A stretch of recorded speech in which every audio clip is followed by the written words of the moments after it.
What's going on, guys? Registration for the Open is now open. CrossFit Games Open registration is now live. Go register. I'll see you on the video. Come participate in the biggest community fitness event in the world. Sign up for the CrossFit Games Open.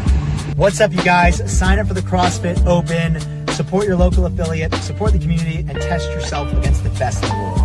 You signed up for my 10th CrossFit Open at Go CrossFit, and I think you should too. Signing up for the Open not only supports your local affiliate, but also supports all the athletes competing that you love to watch. So sign up. CrossFit Games Open registration is live now. Go sign up. I'll see you on the leaderboard and at 25. Sign up for the Open now, because you never know when one of those workouts is going to inspire you and leave a lasting impression that has you hooked in chasing a lifetime of fitness. Support your local affiliate, support the community, and test yourself against the best in the world. Welcome. Rich, are you signed up for the Open, yeah? Or are you just going to do the announcement and bail? I will sign up as soon as I finish the workout. That's just a tradition, you know? Like I've always done it that way. So I feel weird signing up before. I got to see what the first workout is, you know? And then I'll make my decision like everybody else. Any intel on who the special guest is? No, I don't know. We'll see when he wakes up tomorrow if he's a special guest or not. Yeah, he could be a very special guest. It would be very special. A guest with additional needs. Mm-hmm.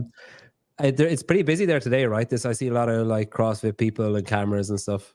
Yeah. It's the gym has been transformed, and then now the athletes have been kicked out. They went up to the house today.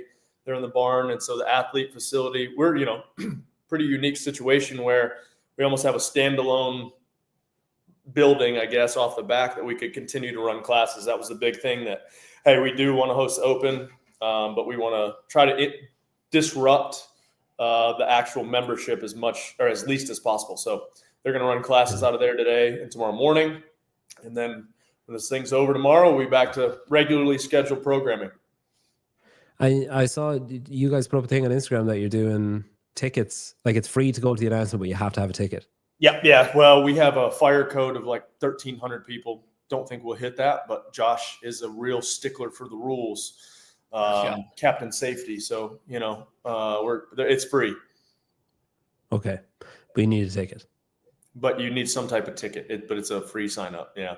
You can make your own, draw something on a piece of paper or bring it with you. Yeah, cool. Probably. I don't even know. Fire marshal. Do I remember you having is there some kind of like Irish link that you have, something to do with Cork or something? Yeah, so my County Cork, my second great grandfather was born in County Cork and then moved to Michigan. And so my mom's dad's grandfather. Okay.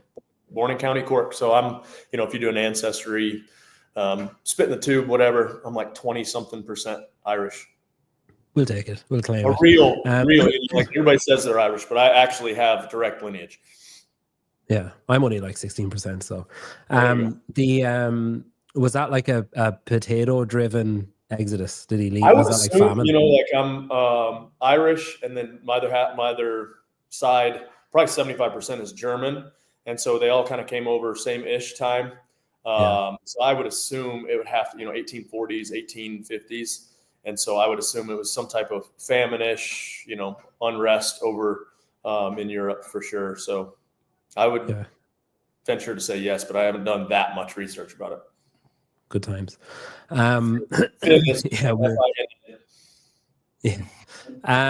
Facundo, how are you? Hi, how many countries have you been in the last 2 weeks?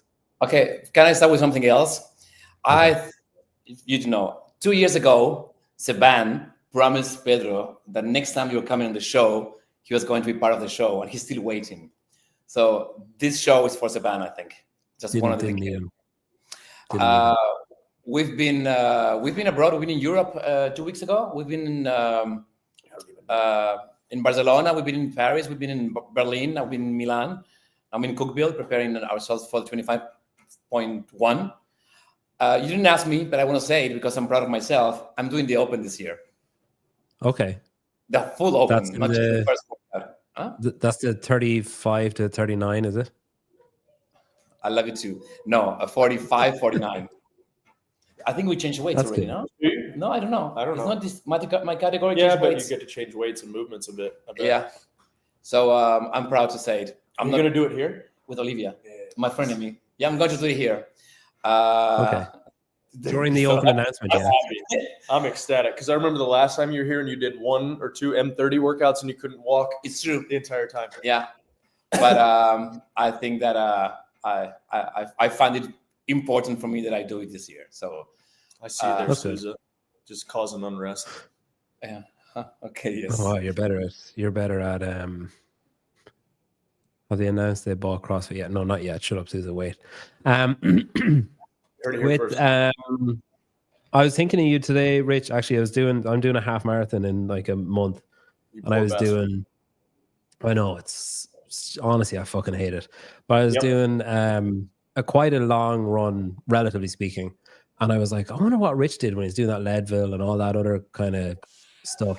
Like, did you enjoy training? Or did you just hate it? I enjoyed the first year of it. You know, the new challenge, the kind of unknown, the like I've trained for CrossFit for so many years, so it was nice, like a breath of fresh air to try something new, and then did it, and I was like, all right, sweet, cool, sub 9, that was the goal, and then I was like, yeah, let's do it again. The second year, I absolutely hated it. It was just I'm not a 9-hour training athlete. And so, doing the same thing over and over every day, having to get miles in, having to build all that, it just was not fun. I still love mountain biking, and we'll do a couple either relays, and then I'm going to do a 3-day race that's like 30 miles a day in Leadville, which I enjoy that side of it. But training for 9 hours, or just training for a long duration, is just not fun, because at that point you're just getting in volume to get in volume to be able to handle it, right? And it's just not fun.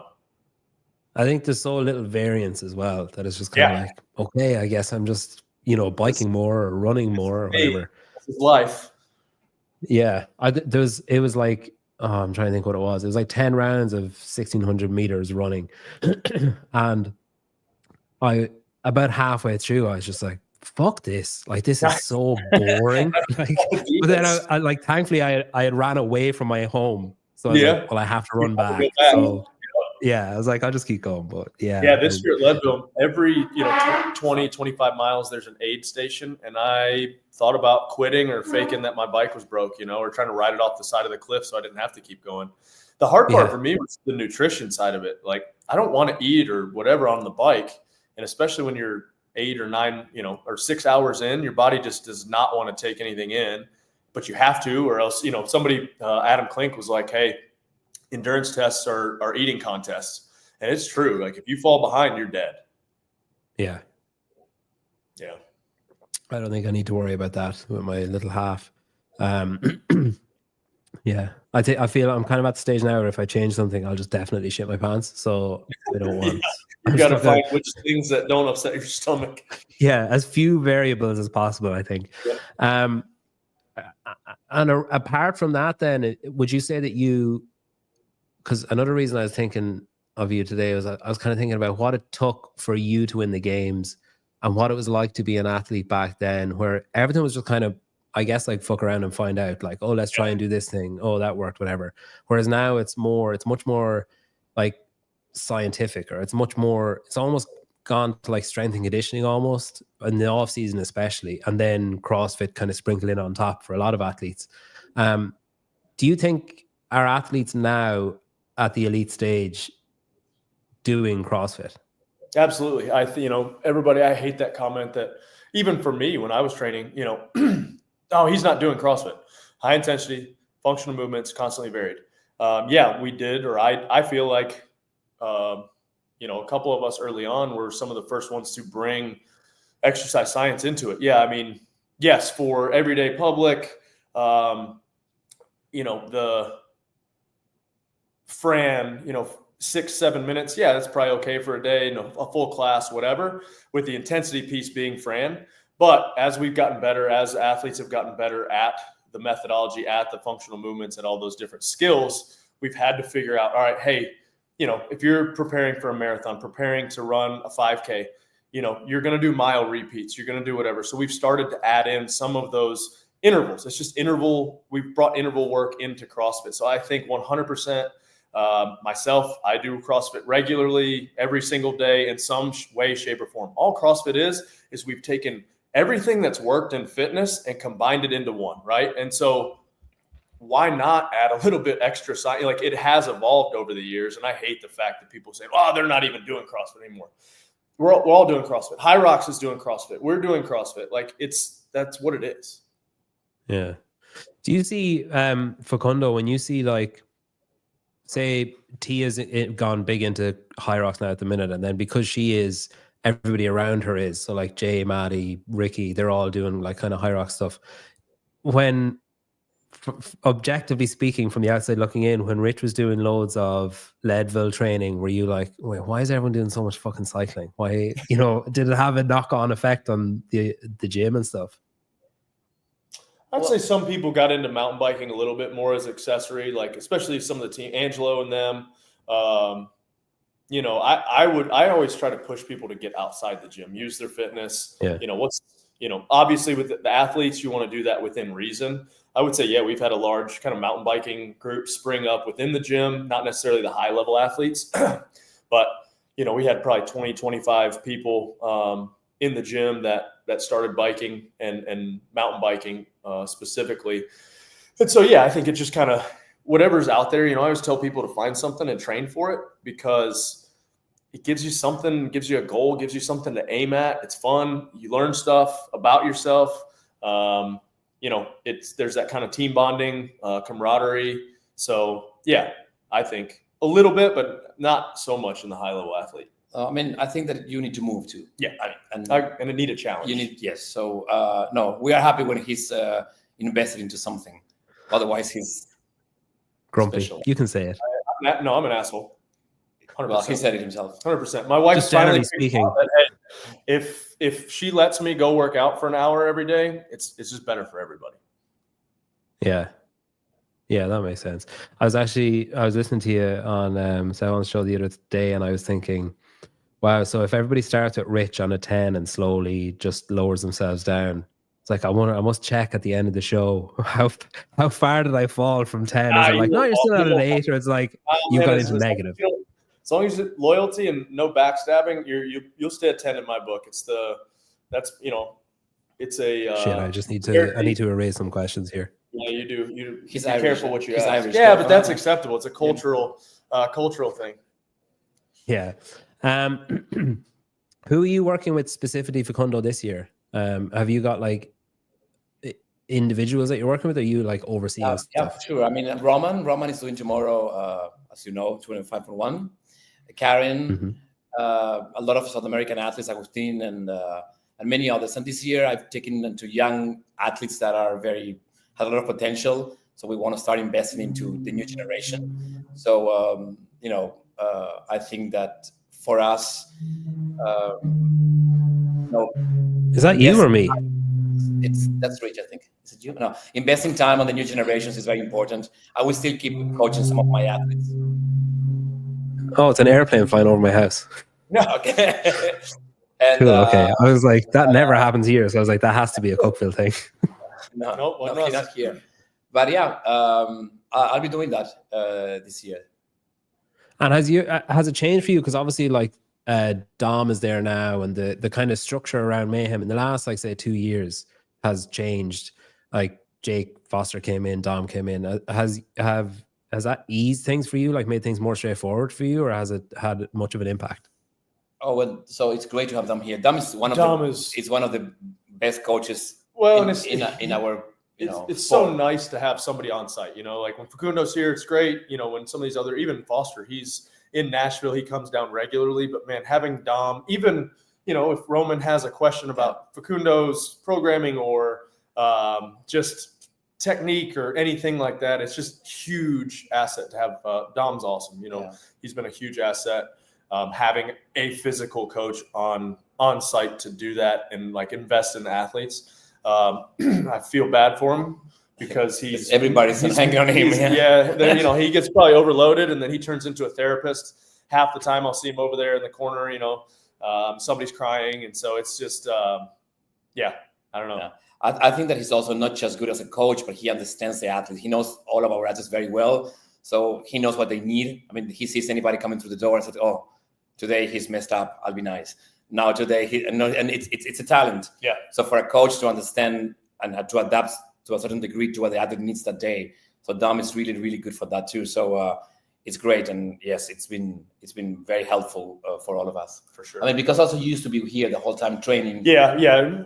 When I kind of stepped away from competing, I wasn't back there with them as much. It's hard, like my brain still kind of wants to be back there. My body some days can be back there. Probably in the last 3 or 4 months since, coming back from doing the Leadville stuff, I'm a little bit more involved, I guess, and can jump in on things probably more regularly. And so it's been fun. But yeah, when I kind of stepped away from competing, for a year or two, it was just like, I didn't go back there because it almost hurt, because I wanted to be back there. I wanted to be doing that, but I just couldn't. And so it's been good to have Dom step in. And then, were you able to be back there and not train? Like, could you be back there and just avoid? I can't get not roped into something, I'm very easily peer pressured, but I'm also really good at peer pressure, like if I can find a weak target, I'm like, hey, fitness, we're going to go work out, we always joke that when I pull in, it's like, cockroaches that scatter. Do you, like, I gotta look busy. I can't do this. Yeah, this bolt on the rig is loose. I need to tighten it. I'll be over there. You've obviously had a lot of like training partners and people over the years, and then even like say post retirement, or when you were doing teams and stuff, there would have been a lot of athletes coming through Mayhem. How, like, can you identify? Do you like haze them at all, or like can you identify early doors like, yeah, this guy has it, or I don't think he's going to keep up. I don't think he has it in him. So what was the question? No, I wouldn't say there's hazing. I would say it's a very like, would you ever write something gross on the whiteboard, being like, "This will fucking get him. I'll know what he's about after this." Not purposely, my kind of, I guess, especially when I was there, is like my style was, hey, I'm going to suffer with you. You won't see me do anything or give you anything crazy enough that I'm not going to do it. And so, now it's a little bit different, I guess. But yeah, you can tell, which ones have it mentally, which ones don't, which ones are, like there's been some that I would say Luke has exceeded expectations for sure. I mean, the dude is, mentally solid. He's got the physical, but you just don't know what's going to happen in those high pressure situations. And we always joke like, man, if he could actually stick to a strategy, I feel like he could go a lot farther. But that's just what Luke's got, but he's going to give you all he's got all the time. And I respect that, And so Luke, man, like when he first came, a couple of times you'd run him into the ground and, he kept coming back. And we ran him into the ground a lot. And then he just, kept getting better. And then he got to semifinals. And then he made the games. You're like, oh, okay, here we go. Surprise. Yeah. And so, Luke is one that I think has definitely exceeded expectations and just has been super true to like, hey, yeah, I'll jump in, I'll do whatever, and just keeps coming every day and grinds. And so those are the ones that's fun. Like I have a goal of, I want to see one of our teams win the games at some point, and I want one of our individuals to win the games. Like I feel like, if you ever talk about legacy, whatever, like my team team championships were more fun for sure.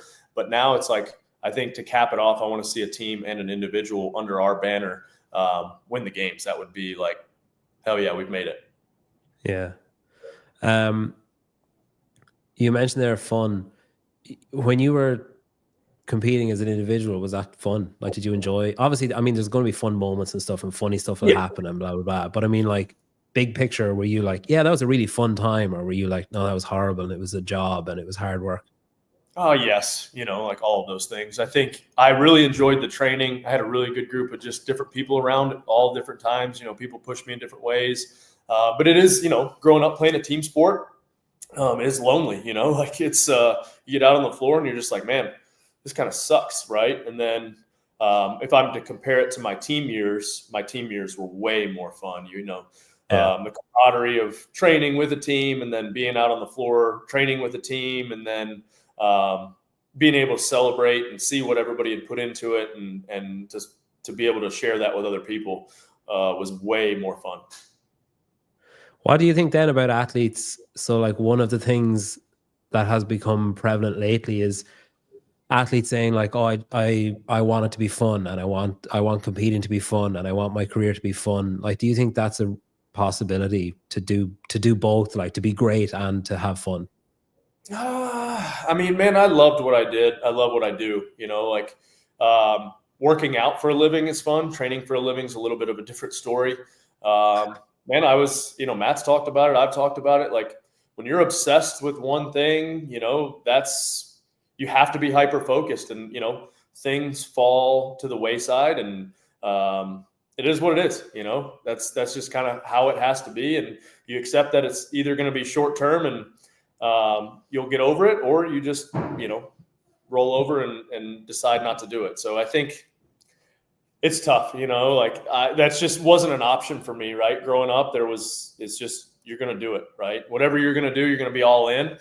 There's no halfway to doing anything. You know, if you say you're going to commit to something, you're going to commit to it. I think there's a ton of different things that go into factor of, you know, why and how I competed the way I did. You know, my parents, hardworking coaches growing up, being hyper competitive from birth, basically, with all my cousins. And then, you know, obviously I think there's a little bit of substance abuse in there too. Like fitness is my substance, and it just is what it is, right?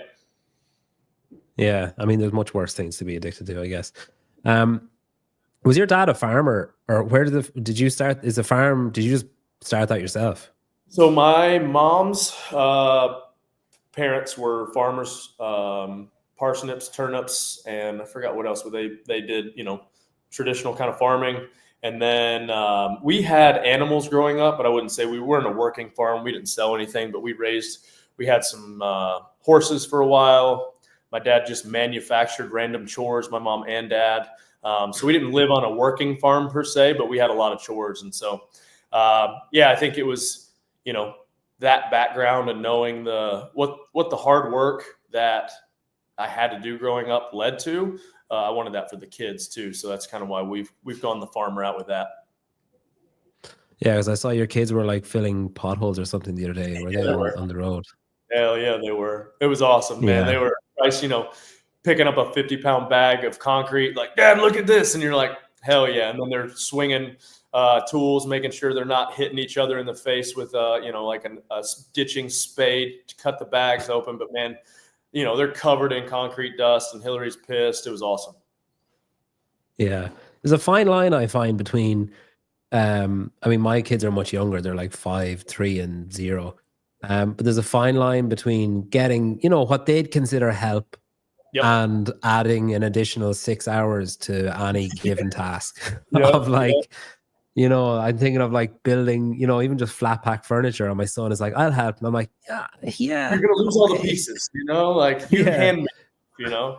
Why do you draw on the box? Why do you draw what it's going to look like on the box? I need you to draw on the instruction. Yeah. I mean, the problem is, like, that was my dad growing up. Like, I can handle power tools. You know, like if you tell me to build, like, show me, like, give me the plan, I can do it, use, you know, all the tools. But my dad has such a brain of like, oh, we need a wall right there, and he can draw out the plan. I'm like, why didn't you teach me that instead of, hey, go get me the nails, screw this in? Like, I am very thankful that I'm at least competent in those things, but he's got that, you know, engineer, like the way I think about workouts, he thinks about building projects, you know, like I guess that is just the way it happened, you know, but so I have enough of the skill as long as you like give me the plan, right? Yeah. So point you in the direction and say, this needs to be this tall. Do this. Yeah, here's your stuff. And I'm like, okay, I can do that. Someone sent me that story and said, he said 23.1, that means 25.1 is 23.1. And I replied and I said, or it's just an old guy typing on his phone who just his thumb slipped. Sure. I didn't even think about that till you just said that. And I'm like, yeah, I did write 23, didn't I? Yeah, what an idiot. It's great. Do you guys know how much information you get about the workout, about the open? Do they just say we need space and that's it? They kick us out. 0.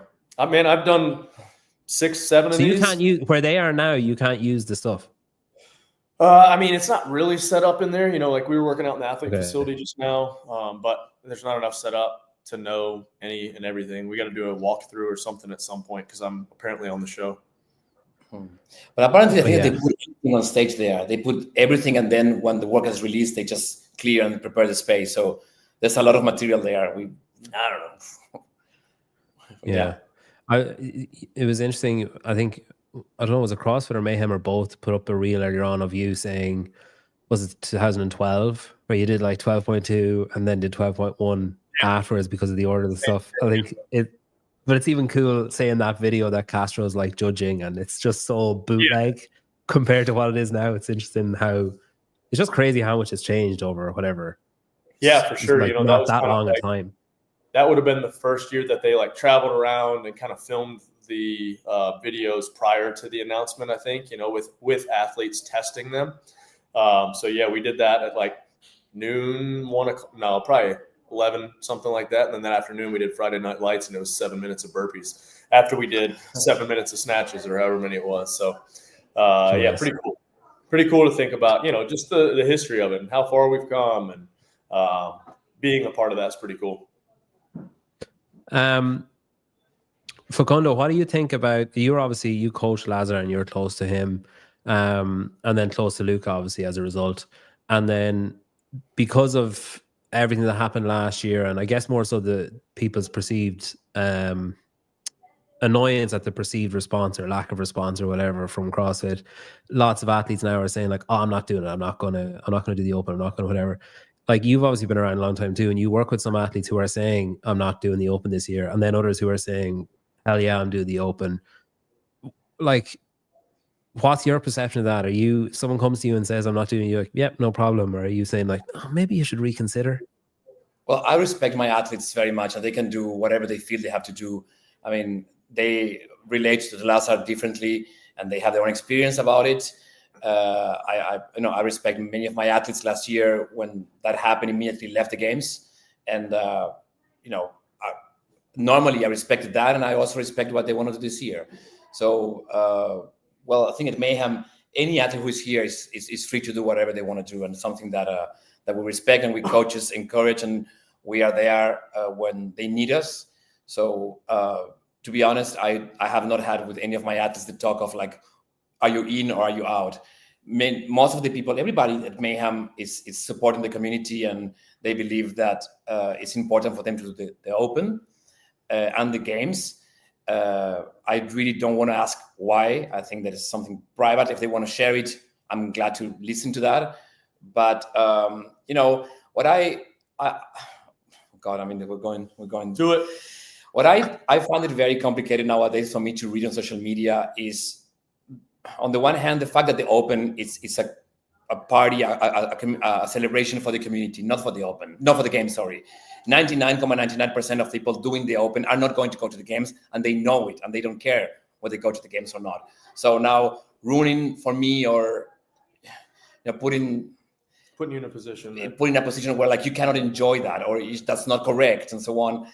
I really not agree with that, and also the fact that for me there's a certain narrative that are very damaging to the community, not to the games, not to the people they are, trying to criticize for, but there are many affiliates that live on this, and they are taking a hard blow because of certain narratives that appear in social media. So I respect everybody. Everybody have their own right to choose what's best for them. As I said before, I'm happy and proud to say that this year, even though I'm zero fit, I'm going to do the open again, because I think that in these complicated times, I want to be part of the community more than ever before. But that's for me. So I think it's probably like, especially in recent years, the open, yeah, I get it. It's the first stage of the season and the first stage of competition. And it's also got that aspect of, well, you get to do what Rich is doing, what T is doing, you get to do the same thing and compare yourself and just be utterly humiliated by the gap in like what's conceivably possible for humans compared to what you can do. But it's also never been further away from the sport. Do you know what I mean? Like, it's never been less important how you perform in the Open than say last year or even this year. Whereas just like, it's like so many times you hear from athletes saying, it doesn't matter, just get through the Open, just make it to what was quarterfinals, what will be the in-person whatever IPEQ, you know, just get to the next stage basically. And it's become, I think, especially in the last 2, maybe 3 years, it's become more and more about the affiliates and more about the community and the participation stuff. Sorry, at the end of the day, I don't know how many people remember who won the Open 2017 or whatever, but many of us remember who did our first muscle up, who did our first set of 50 double unders and broken, or managed to do a weight. For me, it's always been, now it's 15 years in the CrossFit community, this has always been clear. It's the Open belongs to the community, and it's a way of celebrating. On one hand, there's your fitness and all this, you know, what is great, but of getting together and you know, enjoying what the community, what is given to us. We do a very big party here on Friday night. Friday night lights, yep. Yeah. You guys like dress up and stuff, don't you? Yeah, Josh does theme nights, first night's 90s night this year. You know, I've had such a love-hate over the years, you know. It's been hard for me to enjoy because I did it to myself, right? You know, like, I'm not complaining whatsoever, but, you know, I do an Open workout and people are like, oh, he's sliding, you know. I'm like, hell yeah, I'm 37 years old. One knee works one day, the other knee works the next day. My shoulder's hanging on by 2 of the rotator cuff muscles. And so, you know, last year I didn't actually do the Open. I did all the workouts minus the deadlift one. I tweaked my calf about to do it. And I waited till the submission time was over, and I actually did it with bench because I didn't want to deadlift.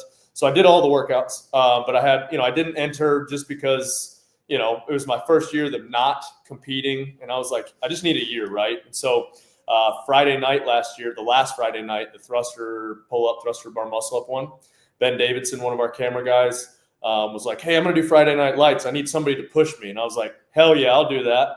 And so, you know, it was fun to get out there. It was the first time in probably 10 years that I'd done Friday. You know, I always show up to Friday night lights if I'm in town, but I'd never done the workout for Friday night lights. And man, it was cool. You know, it was brought back some memories. I still don't enjoy individual competing, but to be there and be with the community and have one of the guys, you know, a gym member that I see every single day, you know, we'll like talk in passing while he's doing his accessory and I'm doing my accessory, and you know, he's terrified to judge me. And I'm like, dude, my score doesn't even count.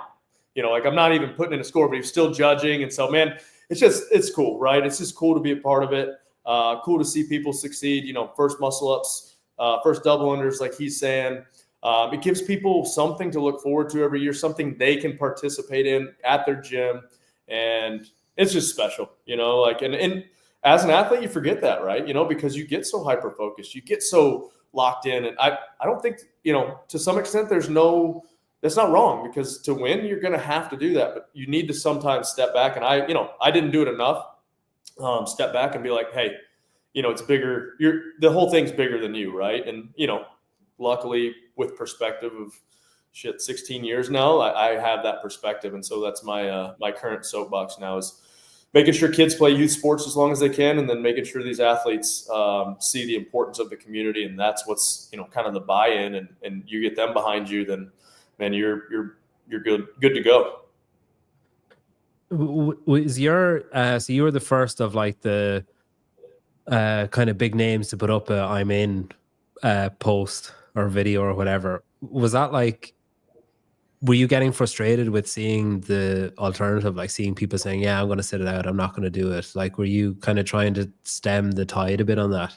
A little bit. Yeah. Yeah, I think so. You know, it's just, and to Facundo's point, if people want out, then absolutely, like, that's your right.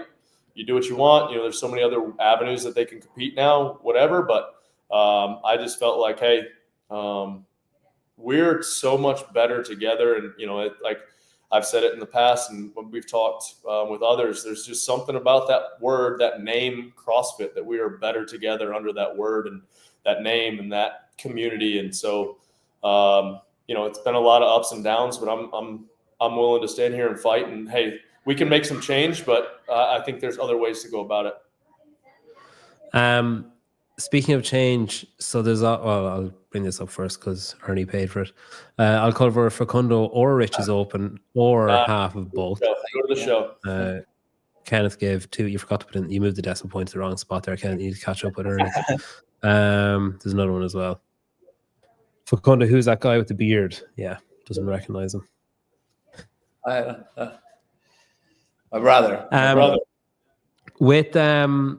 With change that you mentioned there, there's a lot of rumors going around. Susan's alluded to it in the live chat. You're just bringing your eyes. You cannot even look at us anymore. Look at the time. Yeah. We have a class now. I gotta shoot. That bolt is loose on the ring again. Yeah, it's squeaking. With all the rumors and stuff, like, because you've obviously both been around a long time. So you've been around when Greg was there. You've been around when it was, say, just Greg, and then when he, put a different CEO in, and then when he went on Twitter, and then when he got ousted and sold the company, and then it was Rosa, and then it was Berkshire and Don, and Dave was in there in the middle somewhere too, and it's just all over the place. Are you satisfied with where CrossFit currently is? Like, are you like, yeah, I mean, all things considered, it's going pretty well? Or are you like, the whole fucking thing is on fire and we need to do something? I would say that since 2017, we've been on a rocky roller coaster. Glass case of emotion. Anybody who's watched Anchorman, I think we've not found any firm footing. Is the only way to put it. Is we're obviously not better in no metric, way, shape, or form. You can't tell me we are. So I think we got to look within and actually make some change. I don't know. There's some grumblings out there, and I'm hoping that we can see some real change and get this thing righted with some solid footing, some leadership, and I think no, we're not in a good spot. I'm not going to hide it, not going to sugarcoat it. So I think since 2017, you can say that it's been a steady decline. Number of factors I would point to, obviously tip of the iceberg for it. And we just haven't been able to find it. And so I hope we do, and I would like to help and be a part of that some way, shape, or form. I don't know how that is and how much I can be a part of that or will be asked. I have not yet been asked to be a part of that, but I'll continue to just talk about how great it is, man, how great the community side of it, how great, Facundo talked about how we were in Europe, and people have probably seen that clip, but we're changing people's lives day to day. That's what really matters. I hate this, like, it's got to be the games or it's got to be affiliates. Like, it should be that we're all together, and, the games is promoting the affiliate side, and the affiliates are supporting the games. Like, it should all work together. And I don't know why it has to be this disconnect. And, I have some ideas and some theories on why that is, but I think it's going to take some actual like introspection and be like, hey, we're not doing this right now, and we've got to figure that out. So what does it look like though? Like, as in, what would need to happen, say in the next like 2 years, 12 months, 2 years? What would need to have happened for you to say, yeah, okay, we're much closer to 2017, or we're much closer to our peak, or even like heading in that direction? Is it like new owners? Is it a specific type of new owner? Is it just a change in like the structure of the board, or like what would need to happen, do you think? How long do we have? It's unlimited. It's only 6 minutes. You got a whiteboard anywhere? No, I mean, I think if it's, hey, there's some structure and some stability from the top, we're getting solid, I think communication is key. Like, I don't understand why there's so much infighting. Why can't we bring all the like people to the table? There's obviously, you guys are the group of like, there's a group of podcast group. Like, why don't we have discussions of like, hey, how can we all do this better? How can we work together? Hey, maybe High Rocks isn't the enemy. Maybe we do a CrossFit division of High Rocks, because guess what? A lot of people are doing it. If we can push people back to the affiliates, if we can, yes, the games is successful, but to me, the games is it's a marketing tool. So if we're bringing people in because they're seeing how cool the games is on TV or the internet or whatever, I'm old, and so TV was so cool. Now it's just watched on the internet. It's even cooler. But people were like, oh, we got to get back to, I want to do that because that looks cool. And then then the affiliate supports. And so it's just, I think one of the main things is having an actual working media team would be a pretty viable, simple thing you could add back in there. And, like when CrossFit was, I think, doing its best and biggest and growing was when you could argue that they were almost just a media team, right? Or a media company. And I don't think that's crazy to say. And so I think obviously communication is huge. Instead of trying to fight with everybody, hey, how can we do better? How can we partner? How can we push each other equally? Not everything has to cost something. It just blows my mind. Can I add something? It's funny. I think that also maybe listening a bit more what the community needs, what the affiliate owners need, what the people that are invested their life in this sport need. While we travel very much, I hear very often box owners, affiliate owners saying like, yeah, well, we never got our way to understanding this or that or an answer to, So I think that maybe we also lacking a little bit of being listening to an answer to whatever needs we do have as part of the community. So, yeah, that's all. I think even just like, it's funny because speaking about the Open and that kind of stuff, like I did my level 2 the other week and there was coaches and gym owners and stuff at it. And on Saturday, I just kind of was like listening to the kind of, not all of them, but some of them just kind of complaining and stuff. And then on Sunday, I was just like, all right, fuck this. Like, I'm kind of tired of biting my tongue. Yeah. So I was just kind of like nodding along, being like, yeah, interesting. And, they were like, CrossFit are doing nothing for me. And I was kind of like, what did they do for you? They never did anything for you. Yeah. It's like, the games was cool to watch, Yeah. nothing's actually changed really. It's just that you want more and then your fees went up. So you wanted more because your fees went up. Rightfully so, I guess. Yeah. And then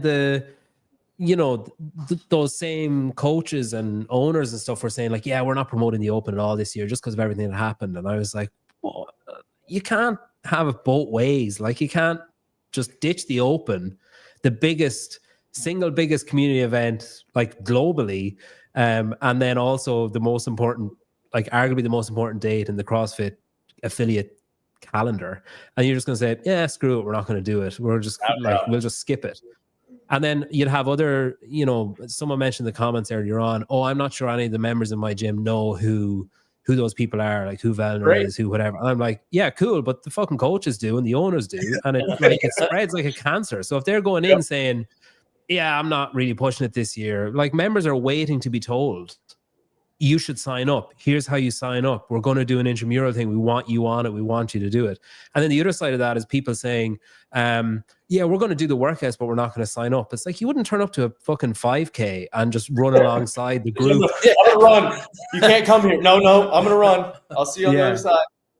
Yeah. Hey, did that guy pay? Oh, never mind. Like, I don't know. It's just it's that kind of, there has to be a give and take. Like there has to be, you have to hold up your end of the bargain, and you have, you can't just operate under this assumption that like, well, daddy's going to come and bail me out, so I'll just wait, and someone else will fix it. Like, I mean, the affiliates, it's an affiliate model. Like it's, you do it yourself and then it's sink or swim basically, I guess. Facundo, what do you think? What does a good, because obviously purchase that's what's on the table. That's what people are talking about. What does a good buyer look like? Like, what does a good owner of CrossFit look like? Because we've had, say, the founder. I'm asking you. I'm not buying it. So we had the founder who owned it, and then we had two other entities. I couldn't even fucking follow what happened in those few years, to be honest. But Berkshire currently owned it, and they're like a vulture fund, basically, like a private equity company. So what's next? Like, what is a good buyer? Because we haven't actually seen a good buyer. We've seen the founder, and then we've seen a series of not good buyers, basically. I don't know. First of all, I'm guessing someone who understands the community. This is not a straight business where you're building a shopping mall or buying something like this is the life of many people. This is a community that has created the sport, has financed the sport, had provided everything that we needed in order to advance, and they have needs. So I'm guessing that first of all, someone or an entity who understands a little bit of those needs will be very complicated, to just give the company to someone who doesn't understand what I've been doing for the last 20 years.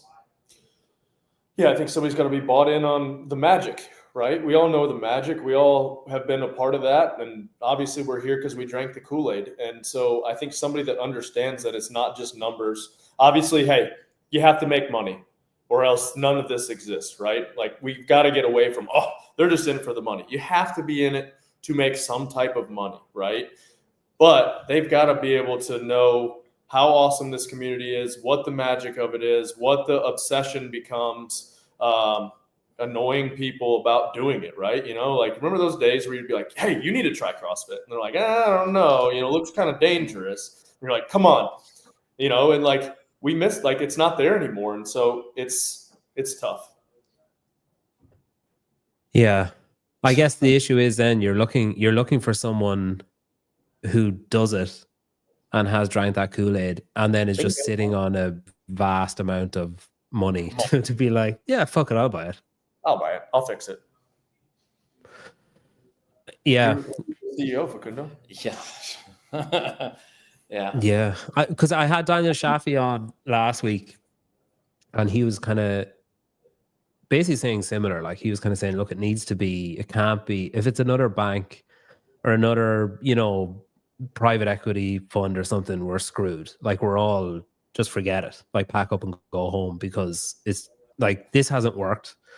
And like another iteration of this isn't going to suddenly be like, wow, well, this private equity company really give a shit. And they're really, really bought into CrossFit. Like they're, Well, Daniel's been around Daniel Shafed, he's been around for many, many years. He has a key position related to affiliates, and he's been listening to what affiliates need, what the community, has been dealing, how it evolved. And I think he's right. I mean, there is the need of someone who understands where we're standing and where we've been and what are the next steps to follow, which is not so simple, actually. Maybe on paper it sounds simple, but it's very complicated. It's a very complicated time. I mean, if what we hear, because as for now, they're just rumors. Well, yeah, I think everybody thinks they have the quick fix, but I think it's, hey, let's get some of the prominent people in the room together and let's hear some ideas and let's, I don't think it's a one person that can save it, right? I think it needs to be a collection. It needs to be a group of people that can work together, that, ego is not there. And, because it's, I don't know if there's not one person, no perfect one idea that can do it. I think it's going to take all of us, right? But I think communication. There's just no communication. There's no one to bring everybody to the table to have those talks. Almost feels like it's like hiding half the time. Yeah.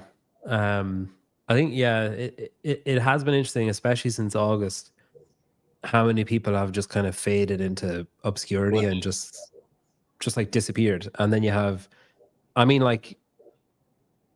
arguably the person who probably should have disappeared is Dave. Like, I don't think I'd be like mentally or physically capable of, going to the Masters games and shaking hands with people and, starting affiliate interviews and stuff. I mean, it's crazy how resilient he is. But then you have other people that they just vanished. And it's just like, where's the leadership? Like, where's the... What are we doing? Where are we headed? Yeah, it's just so like rudderless or something. I don't know. It's bizarre. Would you then... I heard you talking to Sevan and you were saying that with the World Fitness Project that you weren't, you haven't been asked, for input or anything or whatever. And you said, if I was asked, I'd opine an opinion or whatever. Are you the same across it then, that if someone did buy it and said, hey, Rich, we want you in an advisory role, or we want you on the board, or we want you to, take a look? Because you've owned an affiliate for like years. You're on seminar staff too, right? Yeah. Yeah. You know, hybrid. Yeah. Hybrid. You're a hybrid coach? I was a hybrid coach. No, I mean, I was on staff when it would be here at Mayhem. You know, I traveled a couple of times, Yeah. a couple of specialty ones, but, you know, I was super selfish about traveling at that time. I was still competing. But yeah, I mean, in the, you know, double digits of seminars that I've coached. And would you do that then? Would Yeah, you like?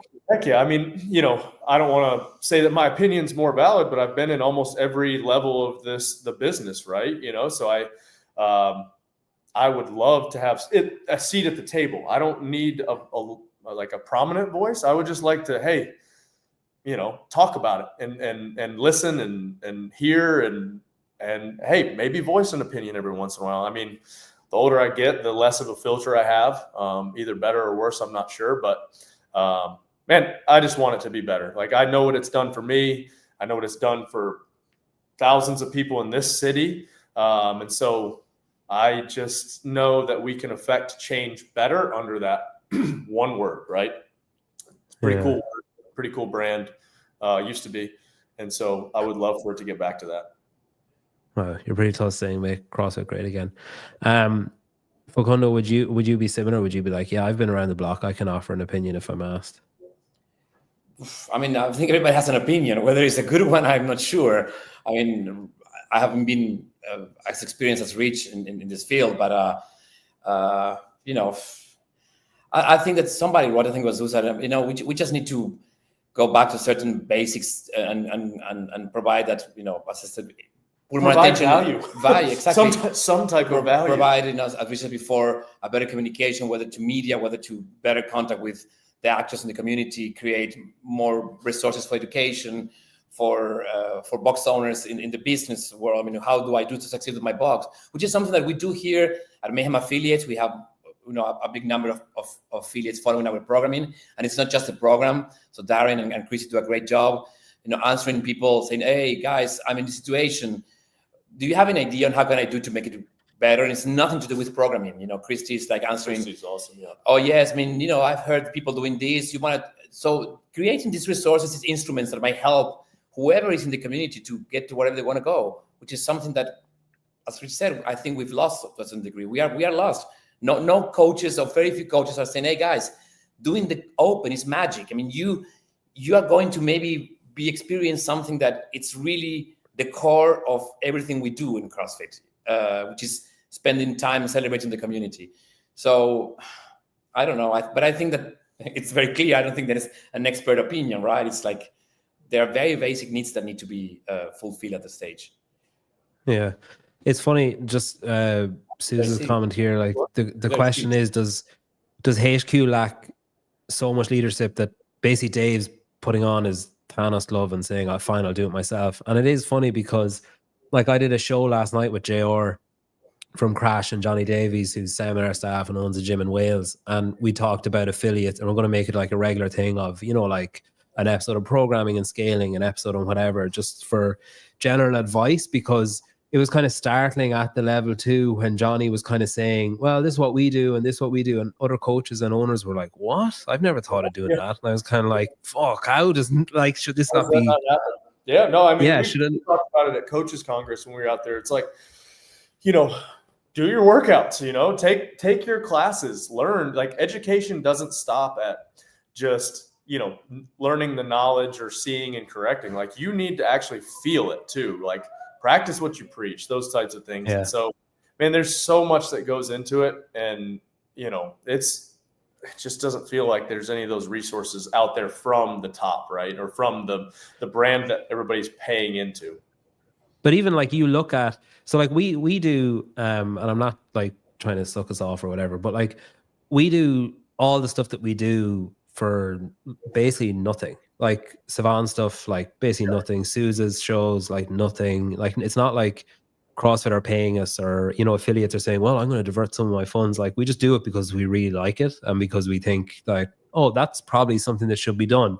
So it is kind of interesting watching, thinking like, that's probably why Dave is doing the stuff that he's doing, because he's like, for fuck's sake, I'll just do it myself. The top's not doing it. Yeah.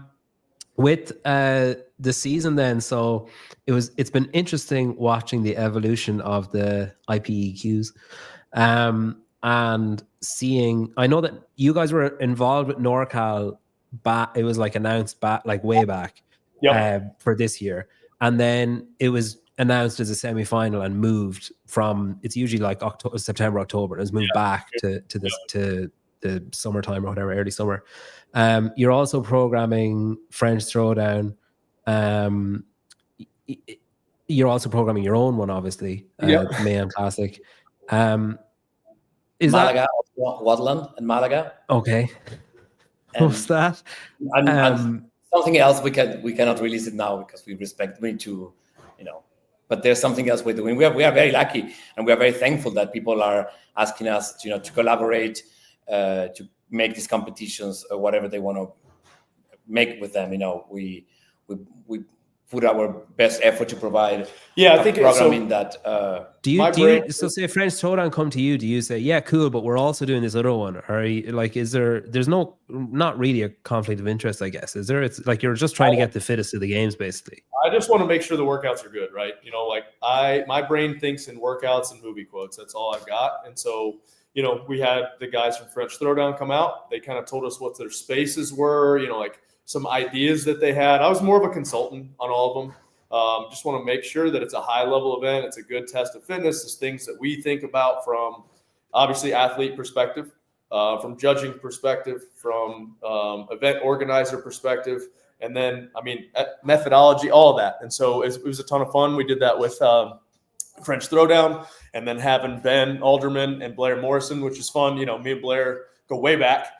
And, and their events are a little, they'll throw some wrenches in the program every once in a while. So I never want to take away their kind of their flavor, right? Everybody's got a little bit of a different flavor to their programming. Blair, notably, and I think he likes to have that little bit, be known for that. And so, there were some things that he threw out, and I'm like, damn, I wouldn't do that, but I didn't change it.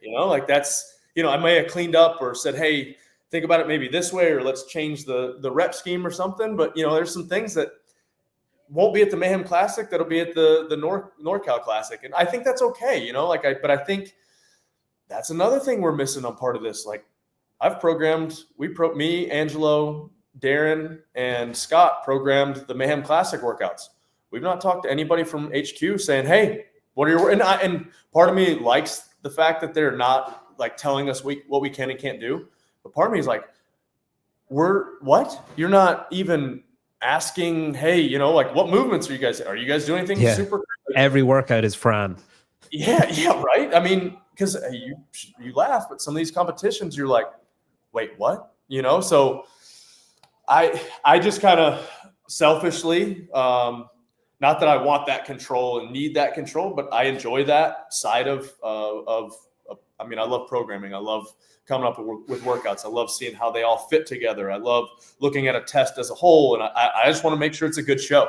And I want to make sure that we are, one, sending the best athletes. Two, you got to have a good show. We want to make CrossFit cool again, right? And so I just selfishly want to be a part of all of those events to make sure, but I also don't want to take away, their kind of theme and what they have built, because those events have obviously survived and become big and viable events because they do it the right way. And so, long-winded answer to really tell you I didn't, I selfishly like programming workouts. Was it hard was it hard to keep the events different? You know what I mean? Did you do, okay, Mayhem's going to be classic CrossFit, French Throwdown's going to sprinkle in some of this kind of stuff or whatever? Or did you just try and do each individually and not worry about overlap or movements and stuff? No, man, that's the beauty of what we do. And I think that's why my ADD or ADHD mind, whatever I have, likes CrossFit so much, is that there are infinitely, some workout might have, obviously a bias, like Mayhem, I had complete control with Scott, with Angelo. I had Scott there from the media perspective of, hey, we want this to look cool, right? Angelo's been with me since day one. So, me and Darren and Angelo have programmed together for so long. So we probably, have similar ideas. We're like, yeah, let's go that. So I would say Mayhem probably has the most Mayhem feel to it. But then you look at Blair's event, it was good to have a different perspective where I'm like, shit, I wouldn't do that. but like it's kind of cool, like there is that little bit of and it's not like so far out there that we're like, oh man, that's not CrossFit at all. Like there was a couple things that him and Ben kind of threw out there, and I was like, I didn't really think about it that way. So that's fun to me, like, man, I enjoy doing this. I enjoy working out. I enjoy looking at workouts. It's all I'm really good at. So why not, use my talent for that? Can you tell us anything about the classic? Like any kind of it's classic CrossFit. That's all I can tell you. I'm under strict orders from my media team that I cannot. Can you tell us how many events there are? Cannot. It's 3 days. Is it 3 days or 2 days? It's 2 days. 2 days. And is it so when you say it's classic mayhem? No, it's classic CrossFit. It is okay. Which classic mayhem is also classic CrossFit. But also I want to say it's just the classic. I think the French Jordan, Malaga. Yeah, all of them.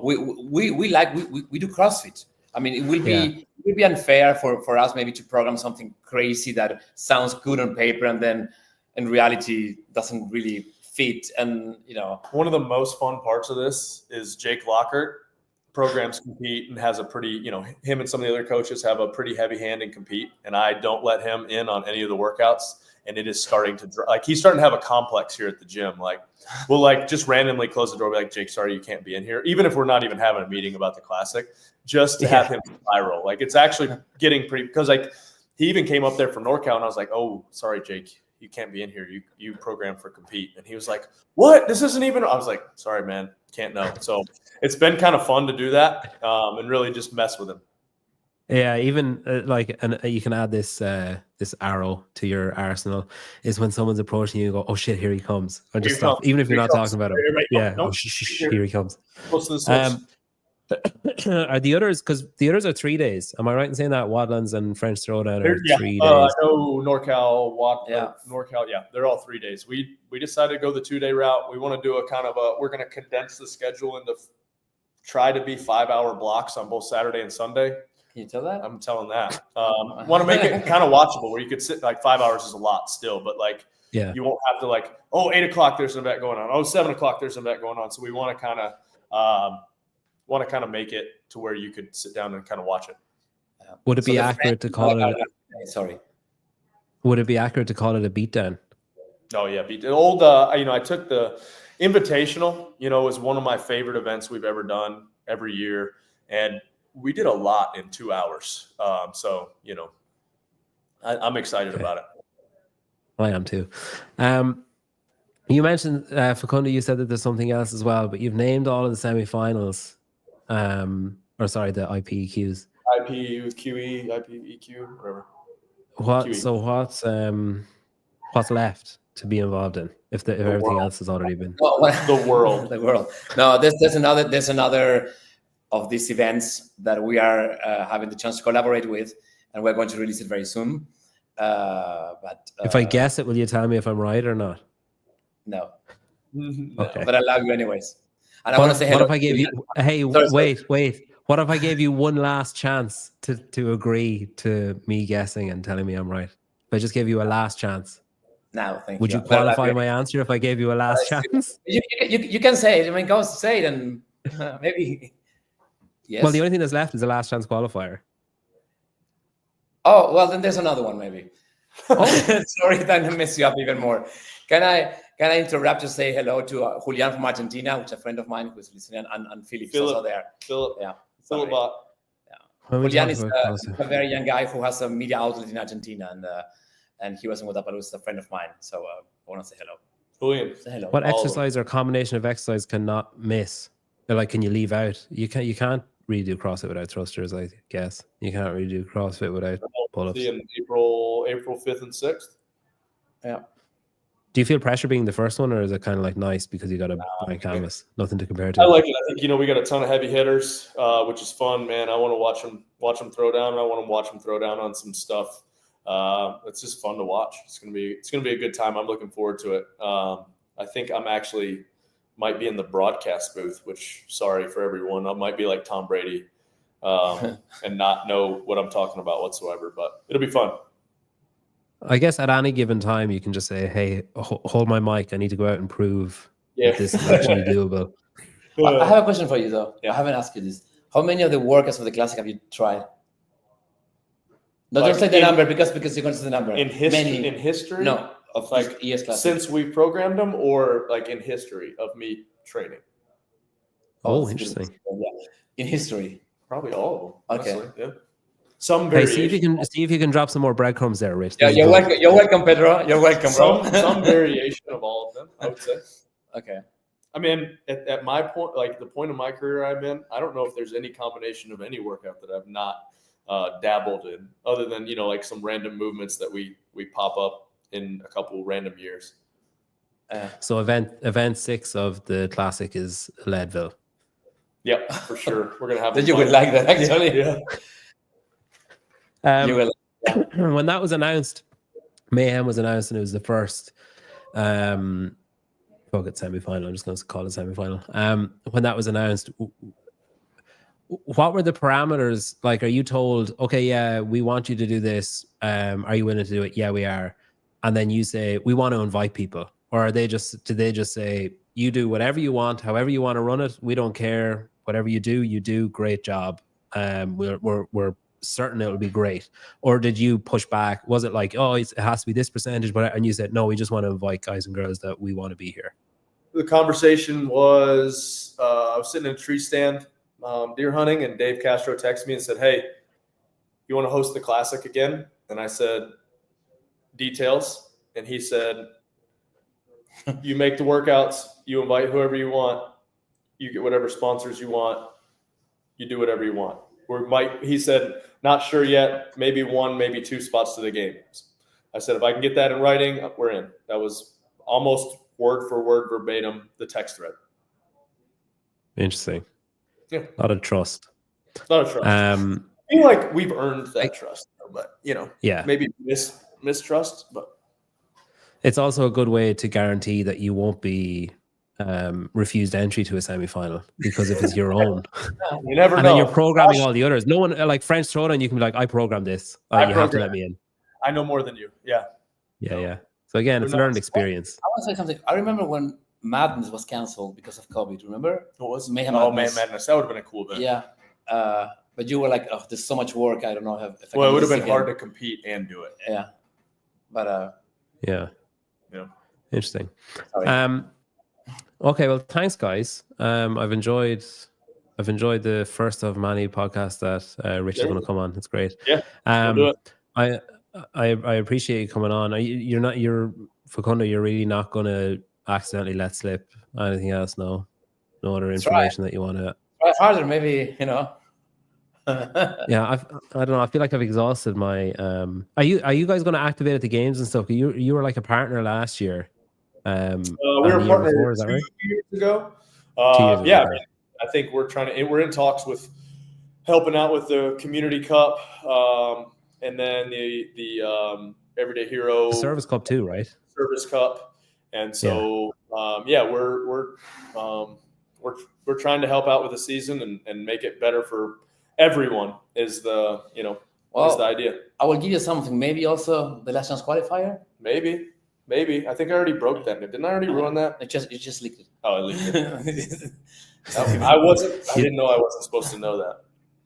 You seem to have a habit of saying things, Rich, and then afterwards being like, "Oops, probably shouldn't have done that." Yeah, I don't know how I've gotten that that title, but I guess I have. Yeah. Every time that I have to tell him something now, I'm like, "Hey, by the way, this is just between me and you. You cannot tell to anybody." The problem is you say that, and then I hear it from somebody else, and I'm like, "Where the hell did you hear that?" They're like, "Facundo told me," and I'm like, "Yeah, exactly. It's always me. That's the problem. It's always coming." But the thing is, Rich, he changes the information slightly to every person he tells it to, so he knows where it came from. Yeah, he's like, oh, he mentioned a specific color. I only told that to Rich, so it's Rich that said that. It's been funny as well though, because your recent reputation for leaking stuff has come from a podcast episode you did where it wasn't so much you, but Scott was kind of critical of people. Oh, I know that leak or whatever, and then it was like, okay, well then they're just gonna start leaking shit. Yeah, we did that. I did that. That was my bad. It wasn't Scott's fault. That was my bad.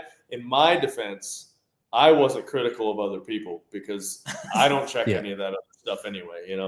My social media is mostly just Detroit Lions, football, hunting, and then some NASCAR stuff. So I see enough CrossFit stuff here day to day that I don't usually get into the drama that much. Dillo wants to know, that's a Mayhem t-shirt. He wants to know what's on the whiteboard. No, nothing interesting actually. No, just a to-do list. No, there's no secrets. Oh, actually, Dillo, if you zoom in, if you pause it and zoom in and get enhanced software, you'll be able. They're the first 2 Mayhem Classic workouts in green pen on the back, so you'll be able to read those. Spend a few hours trying to work that out. No. You're going to have a lot of fun trying to find that out and just yeah. I'll just screenshot it and edit it. Be like, Rich leaks again. All right, thanks, guys. Awesome. I really appreciate you coming on. It's been great to get to talk to you. If you haven't already, go and sign up for the Open. And Sign who up for the knows, Open. I'll do it tomorrow. You might get it. Friday morning. You might get to do one of Rich's workouts at one of the events. Around the whiteboard is in 50 minutes. So come back for that. Not you two, everyone else. Come back for that to watch. All right. Thanks, guys.